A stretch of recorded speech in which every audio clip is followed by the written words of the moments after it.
So hello, everyone. Thank you so much for coming. We are Media Bounty. We are an independent creative and media agency focused on ethical creativity. This all of us, plus our very adorable dogs and cats and various pets that we have in the team. What do? We supply big thinking creative across brand strategy, creative platforms, and integrated production. We have a transparent media offering, meaning that 100% of agency rebates go back to our clients. We have no inventory to sell. We can truly be media neutral to deliver the best plan for the briefs. And we also have our sustainability consultancy. We advise corporate clients, policymakers, governments, and NGOs on sustainability and climate messaging. And we also really focus on avoiding greenwashing and also advise some of our clients on the issue of climate misinformation and how to build conscious media supplies. So quite a lot of exciting work in the sustainability front. Before we begin with our conversation today, just wanted to share with everyone the concept of the Persuadables, which is what we're going to be focusing on. We have done a report on this audience that we call the Persuadables. And what we did was start from this place of understanding attitudes towards sustainability from the British public. And so there is this research done by a climate organization called Climate Outreach that basically identified that 14% of people in the UK are already very engaged in climate issues. And there is a 17% who are not and are not going to be convinced otherwise. And so in the middle of these two kind of like extremes, we have 69% of the population who believe climate change is happening, but are not very engaged in the topic. And so we call this silent majority, this big opportunity, the Persuadables. This research that we have done has also allowed us to understand that sustainability communications often look and sound a certain way. So what we have done is analyze creative campaigns in the space and identified several category norms. And we identify that sustainability comms usually are targeted at millennials or Gen Z. We're very heavy on the use of jargon, sometimes portray consumers as activists, featured climate claims of carbon or plastic reduction, featured also affluent consumers, and a few other characteristics that just didn't engage Persuadables with the topic. And so while these have worked successfully for businesses in the past, it only targets a very specific type of consumer. And so we believe that commercial growth lies in selling to everyone else too. The Persuadables represent 69% of the UK market, so they are a big untapped opportunity.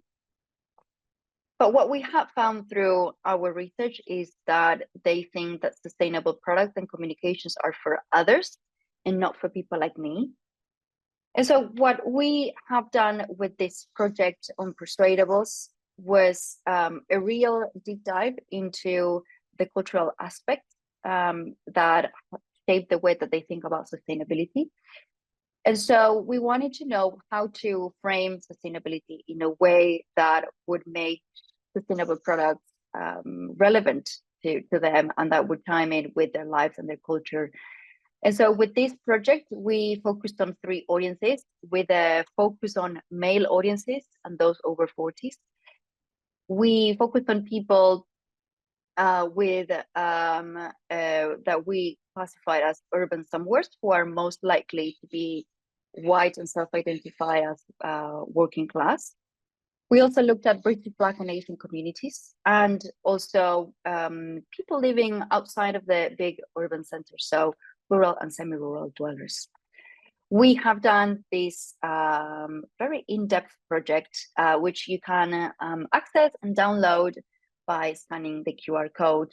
But we have figure out is that there are usually some tips in terms of communications that brands can take to make their communications more relevant to Persuadables. And these are the tips that we're going to be discussing with our speakers today. So in order to make sustainability and ethical advertising more appealing to Persuadables, it's very important to connect local issues, make new and green choices seem normal, lead with a strong personal benefit, find also trusted messengers that can deliver those messages, track the cultural code. And something that we also identify is that the way that sustainability is framed can be very female coded. And so we have a specific recommendation here about selling to men too, and figuring out how to make sustainability appealing to men as well. And a few other tips and recommendations that we're going to be discussing with our speakers. So I am very excited to be joined by a fabulous panel today. Please have a look and scan that QR code if you are interested in the full report. But I would love to introduce to our speakers today. Thank you so much for joining us. First, we have Dan Bradbury, the Director of Brand and Communications at the World Land Trust. Through strategic branding and communications initiatives, Dan and the team engages audiences, igniting passion for environmental advocacy and shaping a more sustainable future for our planet. We also have Tommy Lee. Tommy is a senior copywriter at Media Bounty and stands on the board of directors at the suicide prevention organization Men's Minds Matter. His career has seen him work on brands such as Adobe Creative Cloud, Greenpeace, and Panasonic.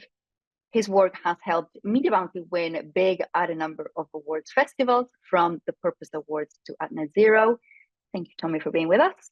And we also have Oliver Ellis, who is the sustainability lead at JDE Peet's, which owns the biggest coffee brands in the world, including Kenco, Tassimo, Lower, and more. He built the UK company sustainability strategy from the ground up, and he brings his experience in sales and supply chain operations to sustainability challenges at JDE Peet's. So thank you, Oliver, as well. I'm going to stop sharing my screen so we can all have conversation between us.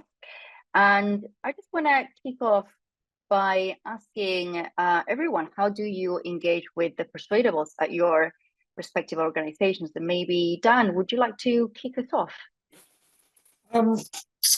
Yeah, so for us, that group of people is really important, because I think we've spoken about before is that, you know, we obviously as an organisation, World Land Trust, sit in this green bubble, which actually is really quite small. So if you think regards to donations in the UK, it's only about 4% of donations actually go to environmental causes. So so for us, it's really important that we get to a wider group of people and trying to break out of that audience. So what we've tried to do is try to talk to groups of people in different ways, maybe different to how conservation organizations generally would speak. So trying to make it really tangible and making it really about the person who we're talking to, so how it fits with them and their lives. So for us, it's really important that we break through that group and kind of get out of those echo chambers that we've all created. So for us, it's through messaging and trying to talk to different groups. Excellent. Tommy, does that resonate with you on what you guys work on at Men's Minds Matter? Yeah, definitely. That word bubble comes up a lot with us as well. So I think for a bit of context, why we called Men's Minds Matter. So as an organisation, we do lots of clinical and research work that's used in the NHS by for all genders. But we called Men's Minds Matter because our outward campaigns focus on men, because men make up sort of 76% of all suicides in the UK, and there's various other slightly depressing facts around that. So I think that's obviously the most obvious one would be linked to number 7, I think, on the slide we just saw. So sell to men too. But I think there's sort of more parallels beyond that, I guess. So I think if you think about the issue of climate and the issue of men's mental health and opening up about feelings and emotions and things like that, we're sort of dealing with 2 topics that people aren't that keen on talking about. You know, if you think about my experiences with my friends, I live in sort of liberal London, but if I tried to talk to my friends about the climate change, or if I tried to talk to them about mental health and feelings, I'd probably get the same sort of puzzled look. That's, you know, people just don't want to engage with it that much. So I think, yeah, as Dan said, trying to step out that bubble as much as possible. You know, it's unfathomable to us and everyone else in this call that people wouldn't care about climate change and care about stopping suicides.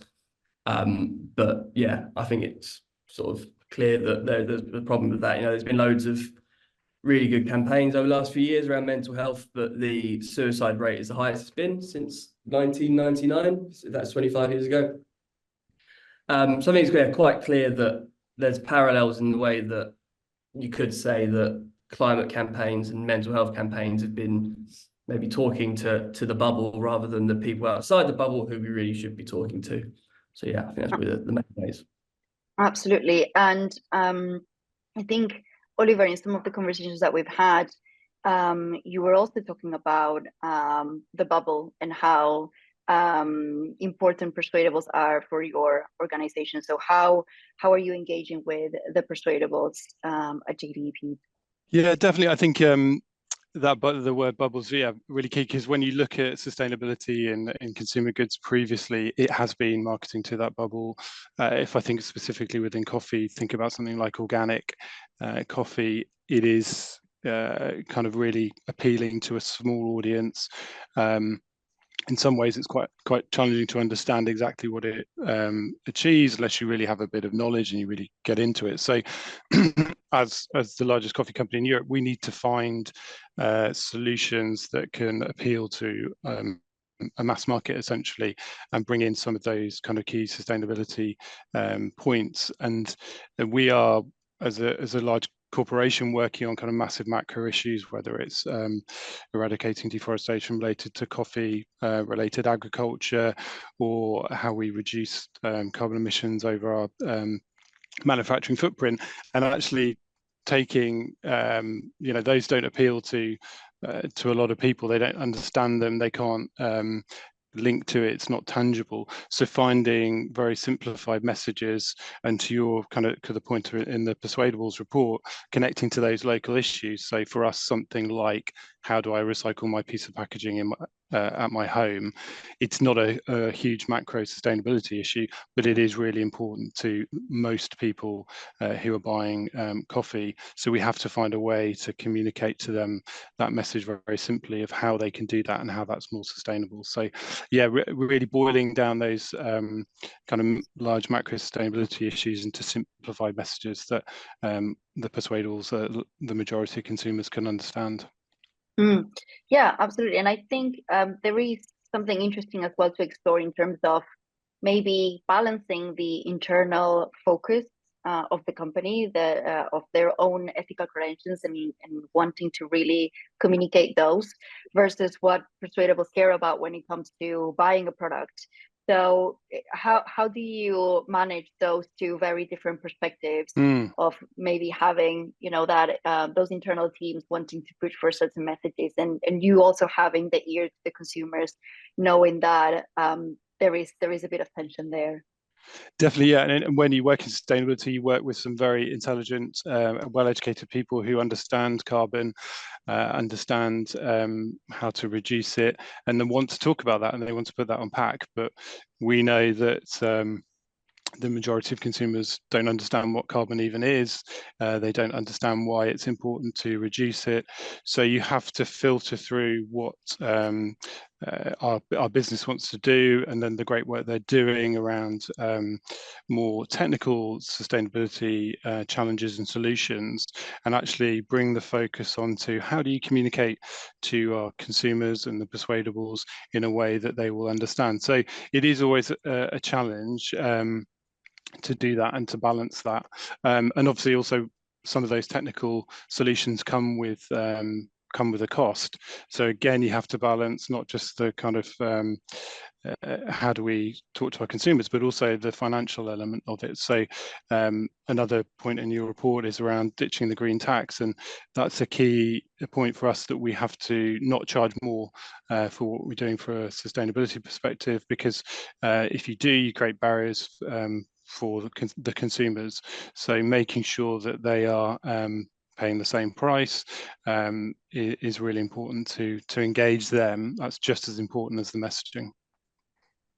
Yes, absolutely. And I think that might also resonate with you, Dan, if you want to talk about the work that you do with climate scientists at the World Land Trust and sustainability professionals on a big issue like biodiversity conservation, and how that can be brought to just Persuadables and the masses. Yeah, so just as, again, a bit like Tommy, a bit of context. So World Land Trust, our emphasis is about conservation, protecting land, protecting habitat, protecting species. And at the moment, we're in this period, this decade, which is really important because we're tackling a climate crisis and we're tackling a biodiversity crisis. So as an organisation, we're dealing with some pretty heavy subjects. So, and can for some people be a real turn off as well.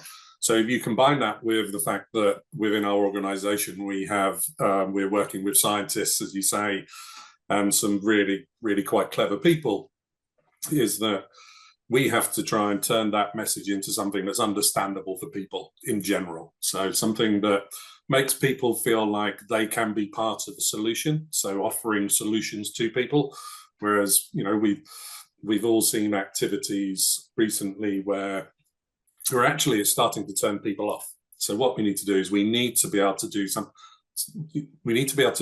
that people can feel like they can be part of, and also what they do with regards to how they support World Land Trust feels like it has an impact.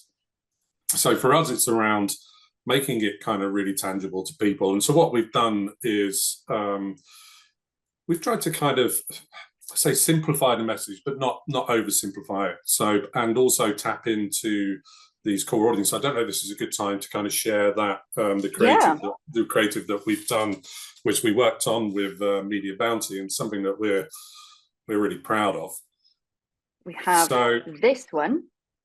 Yeah, so if you want to just hit play on that. So what we wanted to do is we wanted to tap into kind of local conversations and local phrasing and local terminology. So this one was a piece of advertising that we actually ran in Manchester. So, and it was this phrase, we leave the place buzzing. It was around trying to demonstrate what we do, but also tap into how to people's psyche in those landscapes. So, and yeah, there's probably people on this call from Manchester who will know the phrase buzzing is kind of a well used phrase in that region.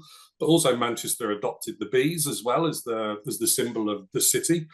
So we wanted to do this, but also just really simply demonstrate what we can do as an organisation, and if people are part of that, what they can do as well. And again, this is just around making it really simple for people to be involved. And we need to, and this is something that we need to do, because actually, talking to Persuadables is really important. Because if you look back at your chart, there's a really small number of people in the UK, actually about 14% are interested or are kind of engaged. So there is this large group. And if you think that actually we need to be kind of raising the profile of this, because actually the media are not picking up on certain things. So at the weekend, there was the largest march, the Restore Nature Now march that happened. Yeah. There was 80-odd thousand people turned up to march through the City of London to highlight the issues that the environment's facing, and calling on governments to step up and have an impact. But that didn't make the news at all. Whereas Taylor Swift taking a selfie with Prince William and his kids was front page news. Now, what we're trying to do is we're not trying to kind of say to people, look, don't be interested in that. Try and, that's fine to be interested in that. But actually, what we want to do is we want to talk to people and try and get them engaged. And we spoke the other day about this word Persuadables. Yeah, there is this group. I kind of, for World Land Trust is, they're a really interesting group. But I have a little issue with the word persuadable. I think what we need to do is we need to inspire people and engage people and help them understand that they can have an impact. So we've done this. So we ran several creatives in major cities. So this one was in Manchester. I think you've got the other one there, which we ran in Birmingham. Again, this is just trying to tap into like those localisms. And also, I think it was one of the things on your slide was actually trying to be fun as well. It's a really heavy subject. We go out and do talks, and people probably don't necessarily want to sit and listen to somebody talk about deforestation or extinction. So it's just trying to tap into those audiences in a more interesting and engaging way. Definitely. And I think that point about bringing in the cultural relevance, it's such an important thing, because it does feel more welcoming for audiences when they know nothing about the subject, maybe. And with that, I wanted to ask you, Tommy, about as well, how important are those passion points and cultural codes to help people talk about mental health? And maybe I can share the two ads that or the ad that we have run. Yeah, cool. Thanks very much. Yeah, so I think it's obviously very, very important. The term we use a lot at Men's Minds Matter is we talk about meeting men where they are, which sounds like a bit of a advertising thing, but it's quite important, where we can't just expect men to come to us and want to be interested in the issue and want to engage with it. We actually have to go and find them and talk to them where they are. And how we try and do that is through sort of talking about different topics, using different tones, varying things, try and be lighthearted sometimes. But then obviously there's times where dealing with suicide, you need to be quite heavy going. But yeah, tapping into culture is something that's been quite useful for us recently. So the example we got in front of us now is a campaign we ran in mid-April, it's towards the start of April. So it's called We're Losing More Than Money. So this was to mark the Grand National, which people don't know is the biggest horse race of the year, but it's also the biggest day of gambling in the UK. So I think about £200 million was bet just on this one race.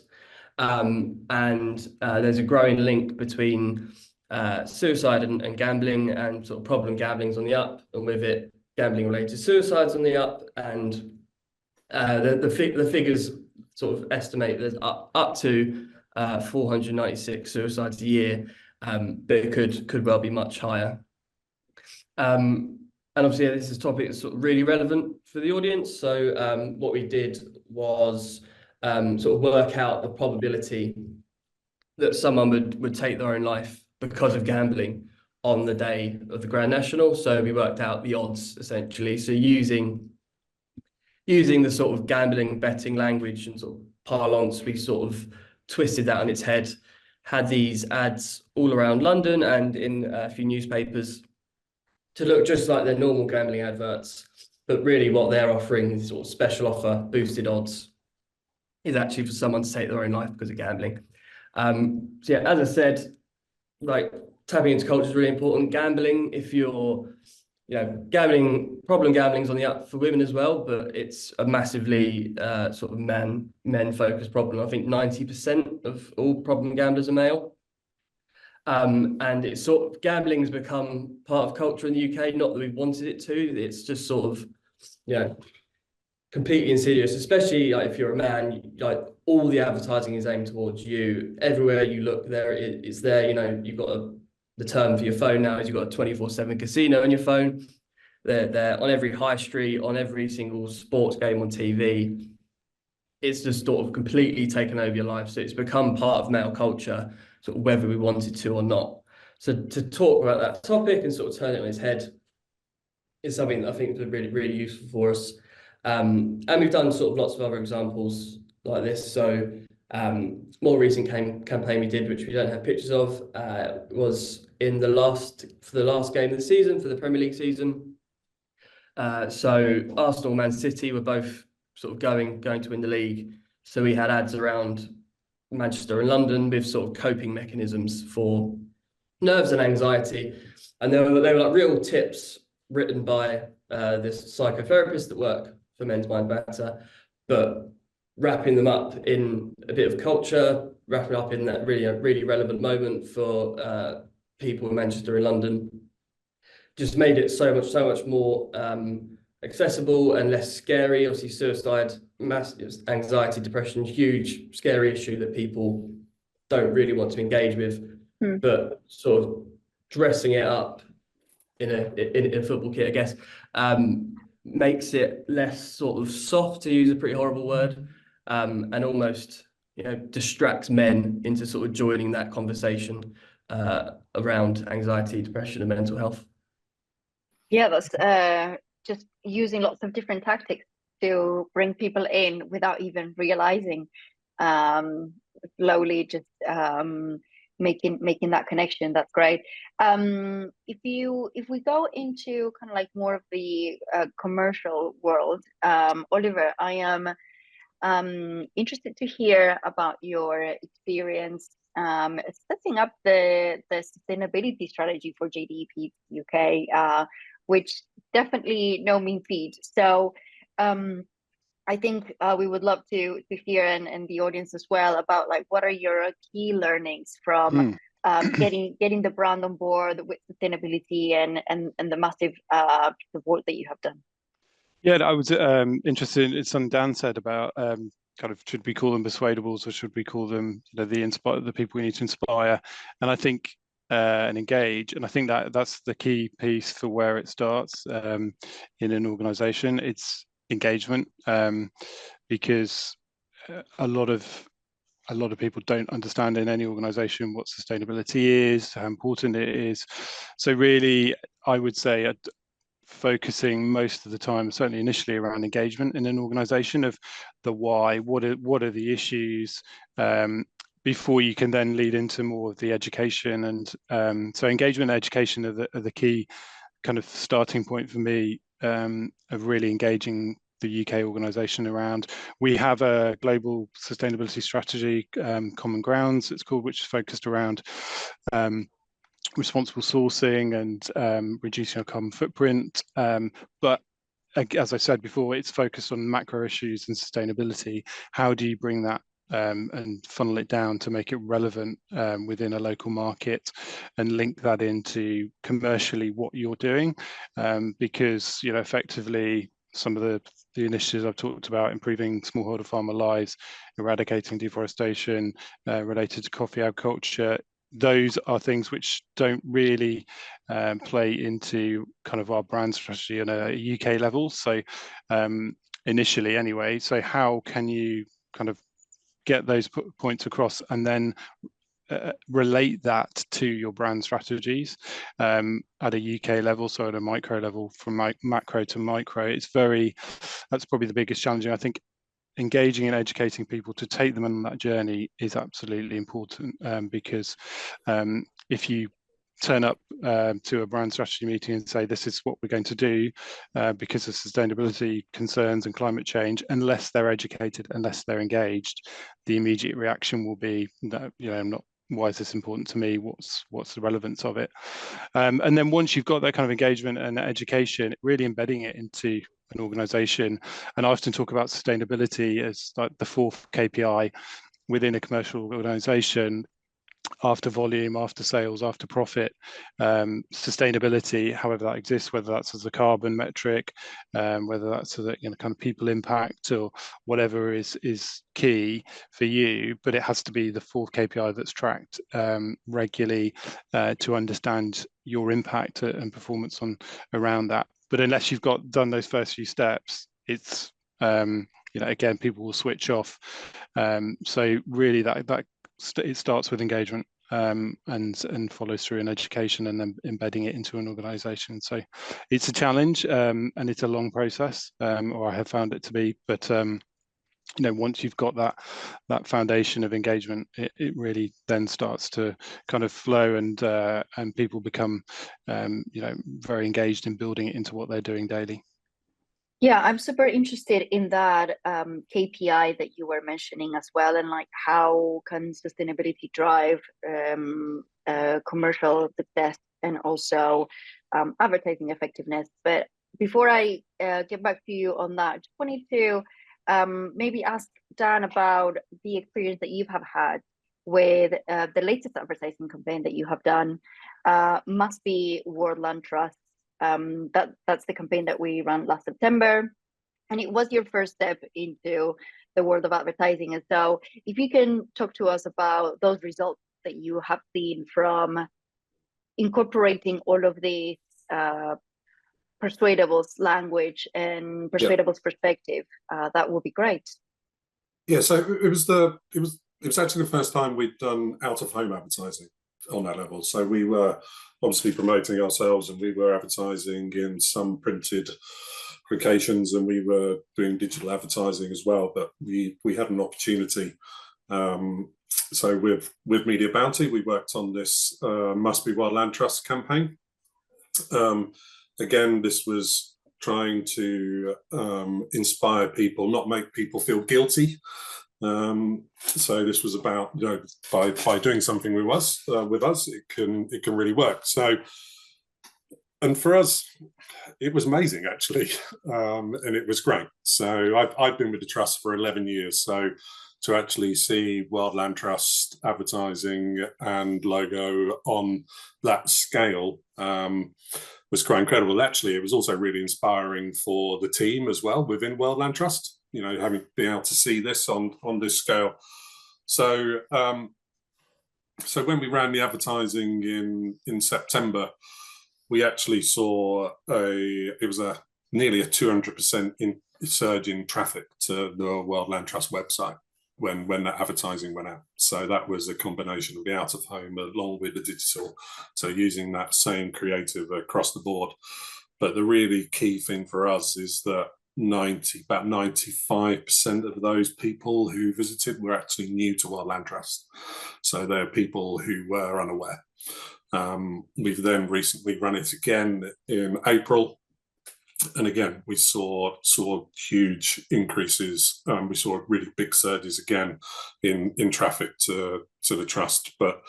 And I was kind of concerned as well whether this was just digital driving it or whether it was a combination of the two. So actually, we separated them out slightly. So even doing the other out-of-home advertising on that scale, and we ran this through the April lot was through primarily London focused. Whereas the previous stuff in September had kind of been Manchester, Birmingham, etc. So what we wanted to then start to do is roll this out. But what we saw was just doing advertising on that scale. We saw, I think it was a 27% increase in traffic to World Land Trust. So our plan now is to kind of continue to roll that out into other areas with, our core supporters have been very kind of London, Southeast focused, but we desperately need to, and we need to get to a wider group of people. And we can't believe that there isn't kind of empathy with what we do throughout the country. So for us, it's now we're in the process of how do we roll this out further and wider afield. And the plan is that using this creative, working on the call to action, we will develop this in more major cities. So. Yeah, those are some fantastic results. They really speak of how well received the creative was. Yeah. And I want to get back to this point about how effective communications can be for you, Oliver. And so if you can tell us a little bit about the brand or commercial impact that you have seen as a result of your company taking a more ethical approach to business, I think that will be really helpful for the audience. Yeah, You know, tracking sustainability and its impact is really challenging because there's not a lot of quantitative tracking around it. We can launch our own products and understand how effective they are, and I'll come on to a specific example. But understanding the market and what's working and what's not working, yes, we can do kind of studies and talk to 1,000 people and understand what's important to them, and we've done that. But then understanding, taking their kind of insights and what's important to them, and then putting it into the market and tracking it is really challenging, because it's kind of almost linked to, I talked about the fourth KPI. Everyone is very focused on volume, sales, profit, and tracking that, but actually then you're layering on another kind of point onto it with sustainability, and it's a whole new world and challenging to understand. And I've got an example. I kind of didn't refer to it earlier, but I think you've got an image of it. So this is a product which we launched at the very start of this year. So it's quite early days for us, but we took a plastic pouch and we changed it to paper. And this is probably the 70th version of packaging that we finally landed on. A couple of things that I'm kind of pretty happy about is we took off the green flashes. Apart from anything else, green and red don't really work together. But we want to move away from that kind of green as an indicator of sustainability, to normalize it. Again, that's another point within the Persuadables report. This should be part of every day, and we've zeroed in on some of the key messages that we wanted to get across to consumers. We're talking about, we're not saying this is a reduced carbon footprint product. We're saying you can recycle at home, because that's what the majority of consumers want to do.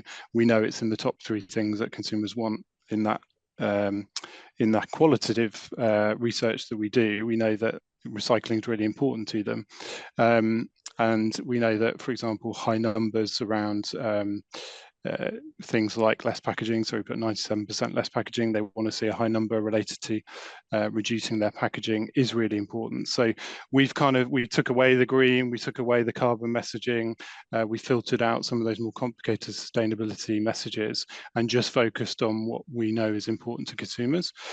Tracking that afterwards is challenging in terms of what has made an impact, specifically in terms of sustainability and what hasn't. At a broader level, we know that the packaging or products that make a sustainability claim do outperform the market. We've seen that over the last 3 years. So having, we're talking about your sustainability credentials is very important with your products, because those products do tend to perform better. So we are seeing that, and with this product, it's particularly, we're kind of 6 months through the year, so it is relatively early, but we are seeing increased sales and performance from this pack versus the plastic packaging. So as we continue to roll this out across the UK and globally, I think we'll see the impact of it as we've focused on the right messages and delivered that.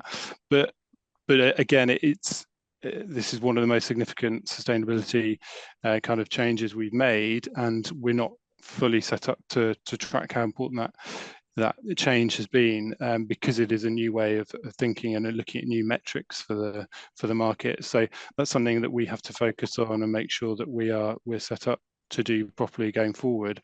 But it's really important because I think the majority of our packaging is now going to move towards this and focus on being more sustainable. So it's a key place for us to be. But we're already seeing the benefits in terms of sales uplift. So it has been a key win for us this year.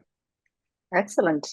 I know that we are kind of coming close to the end of our discussion. I want to make sure that people have time to send their questions in, so please send them in using the Q&A option. But I would love to finish this very insightful conversation by asking about what are the key points around Persuadables that you have found to be more impactful in your work and that have shaped the way that you think about communications. So maybe if we start with you, Tommy. Yeah, I think the Maybe the biggest thing is this idea about being sort of single-minded in who you're talking to and sort of backing yourself to know who you're talking to the most. So like, yeah, I guess if you're talking to Persuadables, talk to them. Don't focus on other people, and sort of don't try and be all things to all people. I think anyone who works in marketing or advertising would have experienced this at some point, where you go in with a campaign and it gets watered down. All of a sudden, it's appealing to everybody, but also sort of connecting with nobody. And I think if you look back to that gambling campaign we did, I think I showed that to my girlfriend and she didn't understand it. She thought, so the odds were 1 to 3, which is expressed as 1/3. And she thought that meant it was suicide on the 1st of March, which is because she doesn't gamble, she doesn't understand that sort of she's not involved in that sort of thing. So she didn't understand it. And I think that might have been easy to set us off in a bit of a wobble, where we think if a vast majority of the country aren't going to understand it, is this the right thing to do? But I think we stuck to our guns, and we knew that the people we were talking to knew what it would mean. So it's sort of worth doing. And I think if you look back at but the one Dan shared, the Birmingham one, where you had mum spelled MOM. I think that's obviously a very local to Birmingham thing. I guess 90% of the country might have thought that was a typo, but everyone who walked past it would have known MOM is how they spell mum there. So I think that's the biggest thing for me, is backing yourself to pick the audience right, and also just focusing on tangibility, which is something we talked about a lot as well. It's just making sure there's something tangible, I guess, for people to share. Like we've done a campaign before with the last text messages people have sent before they took their own life, or we've got that fact about the odds of suicide, or the sort of football thing. There's always something tangible for people to share and sort of relate to. So I think that's the two big things. Yeah, that's fantastic. I think there is definitely that real focus on the audience, and using that language that if you know, you know, and if you know it will probably be relevant to you, it would make it even more impactful. What about you, Dan? What tips from the Persuadables have you acted on? I'm just gonna echo what Tommy said, actually. So so something that we were guilty of prior to these particular campaigns was it's kind of a one-size-fits-all approach, and it was kind of like whatever we spoke about, we kind of assumed that everybody would buy into that and everybody would understand it. So for us, it's about trying to kind of really tune into the audiences you want to talk to, but also making sure you're not being disingenuous with that as well. So it's about that. But the biggest thing that we've always tried to be is we've tried to be solution focused, but making things tangible for people. And that's the biggest thing, is trying to make the issue, you're not trying to get them to solve the entire issue. You're trying to get them to be part of something, and that's the key for us. And I think is that you can do that with that particular group. Yeah, of course. And I think actually the tangible thing of some of these sustainability initiatives are can be easier or more difficult. And I think in a way I would love, Oliver, if you can talk to us about the Persuadables, but also maybe ask the first question that we got from the audience to you, because I think there is an interesting one there about how would you approach talking about carbon impact? You know, we have been discussing, you know, the tangibility of it, but also the carbon impact is not as tangible for people. And I think there is a nice connection maybe to be done there about the way the Persuadables think about things and see things, and things that we want to focus on, such as reducing the carbon impact of the company, and how important that is for sustainability initiatives. Yeah. I mean, the thing is, it's such a seesaw, a kind of a real balancing act, because reducing your carbon impact is the most important thing we can do to reduce or stop climate change, or prevent it. So we have to do it. We have to be focused on it. We have to prioritize it. But if you talk to consumers about it, it's way down on the list in terms of, is this important to you? Do you understand it? Not at all. So it's a real challenge. We have to keep doing it. We have to focus on it, and we can't lose that focus because it is absolutely the most important thing. But at the same time, it's not going to have a significant cut through with the majority of our consumers. So we have to find local issues that are really are important and are going to, as Dan and Tommy have said, make a tangible difference. So for a consumer at home, if you'll say, you're reducing your carbon impact by 1 kilogram a year, that means nothing to them. They won't understand how to, what is the context for that? What does that actually mean? Does that mean I'm doing something good or bad?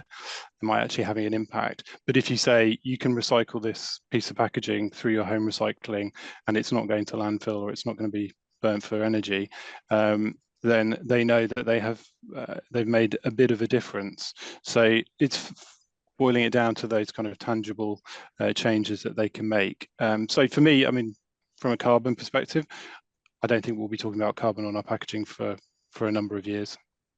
Yeah, and I think I have seen quite a few brands that were featuring their carbon reduction or carbon impact on the packaging have actually ditched it.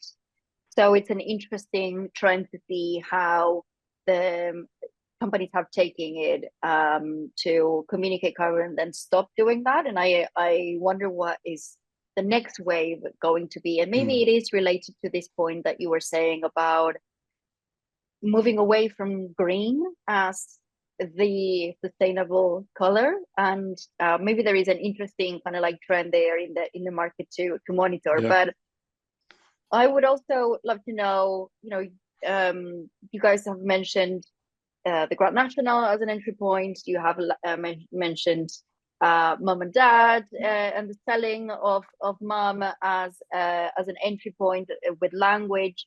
How can brands figure out which are those cultural entry points without stereotyping or having cliches in the communications? And I wonder if there is any tips on what feels relevant for brands and how can they figure that out. Maybe if anyone would like to share. I've got something, but I'll leave it to Tommy and Dan to kind of go first. No, feel free to go for it. Well, yeah. Well, what I say is, I think we did a bit of research around Kenke, the brand where we've talked on a lot about sustainability already. But I think one of the key things is building it into what you're doing. So ditching that green is because if you made every product sustainable, every product would be green. You lose your brand differentiation, your brand identity. If you do that, if you put green flashes on everything, it doesn't. That doesn't work. It becomes, it's disingenuous to your brand, really. So what we looked at with Kenke was kind of the brand identity. Is this something relevant for the brand to talk about? And if it is, then we dial up how we talk about it. But we do that through normalized messaging, so taking off the green, keeping all the brand identity, so showing it as part of every day of what that brand does. If it isn't part of the brand identity, then you still have to do it, but it's not something that we necessarily focus on. So I think where some brands fall down is it's not part of their identity. They're not they're not seen as a brand that is a hero, saving the planet for various reasons. It's not been part of their marketing campaigns previously. So if they then fall into doing that, it seems disingenuous. It doesn't seem authentic. So they still have to do it. They still have to do all those things, reducing carbon, removing packaging, being more introducing recyclable materials, but it can't be something that they absolutely focus on. Whereas with Kenke, because we have that kind of history of making positive actions, and it is within the brand identity, we can talk about it and dial it up. I think just on that, I think it's too easy now for people to research and actually find out whether brands are really doing the right thing. We're all aware of brands that that are making claims who really aren't doing the right thing. So, and it's too easy. It's too easy for people to find out. So if you don't build it into your brand and you don't build it into everything that you do, and it's not part of everything that you do, it's going to become really obvious, and people are just not going to buy into it, and will just kind of go, no, not interested, not falling for that. Because what we're seeing actually, there's a lot of brands, it's getting closer and closer to charities. So actually, sometimes the messaging for people is kind of getting confused, because actually some brands are focusing so much on their charitable work or the reductions they're making. Actually, they're losing track of what their brand actually is and what their brand stands for.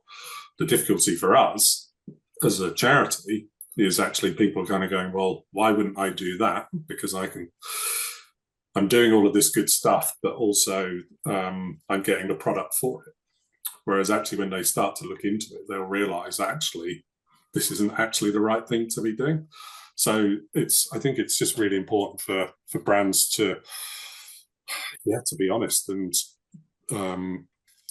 because people will buy into your brand if you're doing the right thing, but in a really genuine way.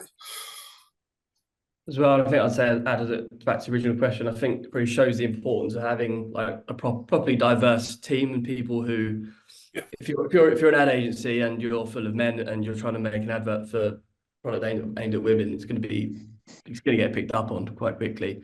Like, for thinking back to the 2 campaigns we talked to today, we did a gambling campaign because I used to gamble, and then I stopped when I learned about how horrible the industry is. And we did a football campaign because I was into football and I was feeling anxious about the end of it. So it's like that. It was not to make it all about me, but it came from those feelings that I knew I was having. So I knew that it felt sort of authentic. I think you can, if you look at to go back to football, if you look at 90% of football adverts are absolutely terrible, because you can tell that someone who perhaps isn't into football has done it, and it just doesn't come across as authentic anyway. So I think sort of getting the right people in the team, and making sure that you're not trying to second guess what other people are into, I guess. Absolutely. Oh, Dan, I thought maybe you wanted to add something else. No? Okay, great. Thank you so much. This has been a fantastic conversation. I really enjoyed 3 different perspectives. And I think it's just very, very encouraging to see how much Persuadables has shaped the work that you do. And I think something that we're very passionate about at Media Bounty is helping big brands get better, and also better brands get bigger. And so I think it's really encouraging to hear all about how you have been doing it in 3 very different settings, and all with excellent commercial and reputation and trust results. So excellent stuff. I would finish this by saying, if anyone would like to see the full report on the Persuadables, please visit the Media Bounty website, and it's there to download. And we are also available if you want to email us or get in touch with any further questions or how the Persuadables can help your business or organization. We would be really happy to help you out with that. With that, thank you all very much for coming today. Thank you to our fantastic speakers, and we will see you on the next Media Bounty webinar. Thank you all, and have a good rest of your day. Thanks Thank very you. much. Cheers. Thanks, everyone. Cheers. Bye-bye.